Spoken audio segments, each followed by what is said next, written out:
আজ পর্যন্ত যত ভালো ভালো মুসলমান নয় আল্লাহ অন্ধকার কবরে চলে গেছে আল্লাহ তাদের সকলে কবরে হাজির পৌঁছাইয়ে দেন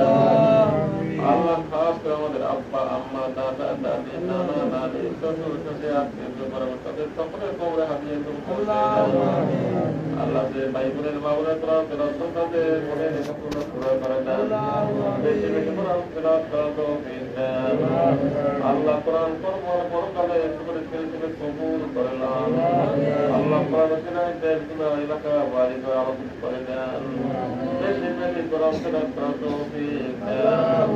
পুত্র ছেলে মেয়ে কোরআন পড়ার তৌফিক দেন প্রত্যেক ঘরে ঘরে কোরআন তেলাওয়াত করার মতো তৌফিক দিয়ে দেন আল্লাহ আলামিন মিলবেন আল্লাহ তাদের মনে পুরা করে দেন আল্লাহ তারা সকলকে কবরে চলে সকল কবরে হাজিয়ে থেকে পৌঁছে দেন আল্লাহ সকলকে জান্নাত দিতে কবুল করে নেন আল্লাহ একটি বছর পর আমাদের মাঝে রমজান আসবে আর নসিব হয় কার না হয় জানি না আল্লাহ আল্লাহ মাহে রমজানের বছর আমাদের নসিব করুন আল্লাহ ইফতারে ফজিলত আমাদের নসিব করুন আল্লাহ তারাফি ফজিলত আমাদের নসিব করুন আল্লাহ সেহরি ফজিলত আমাদের নসিব করুন দান সদকাত আমাদের নসিব করুন তেলাওয়াতের জিকির আজকারের নসিহত আমাদের নসিব করুন আল্লাহ আমাদেরকে সকলকে মাফ করে দেন আল্লাহ আল্লাহ মাহে রমজানের উসিলায় আমাদেরকে মাফ করে দেন সকলকে সমস্ত রোগ বিপদ হেফাজত করে নেন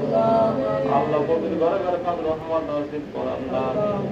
আল্লাহ যে সমস্ত মুসলিম ভাইরা উপস্থিত আছে সকলকে শেফা দিয়ে আল্লাহ এই মাহে রমজানের সর্বশেষ রজনীতে আমরা আপনার কাছে প্রার্থনা করি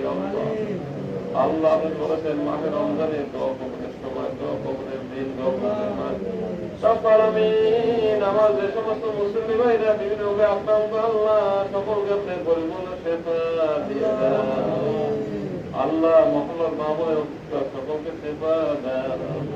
অনেকে ছেলে মেয়ে স্ত্রী পরিবার সকলকে শেফা দেন আল্লাহ ছেলে বেকার স্ত্রী অসুস্থ তাকে আপনি শেফা দেন আল্লাহ এইভাবে এই মহল্লার যেখানে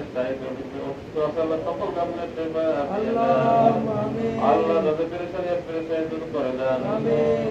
আল্লাহ আমাদের মহল্লার ভিতরে অনেক ছেলে অনেক ছেলেরা দেশের বাইরে চাকরি আছে আল্লাহ বিভিন্ন কান্ট্রিতে চাকরি অবস্থায় আছে আল্লাহ আছে আল্লাহ সকল আমি তাদের সকলকে হেফাজত করে নেন আল্লাহ বর্তমানে আল্লাহ যুদ্ধ বিগ্রহ চলতেছে আল্লাহ আল্লাহ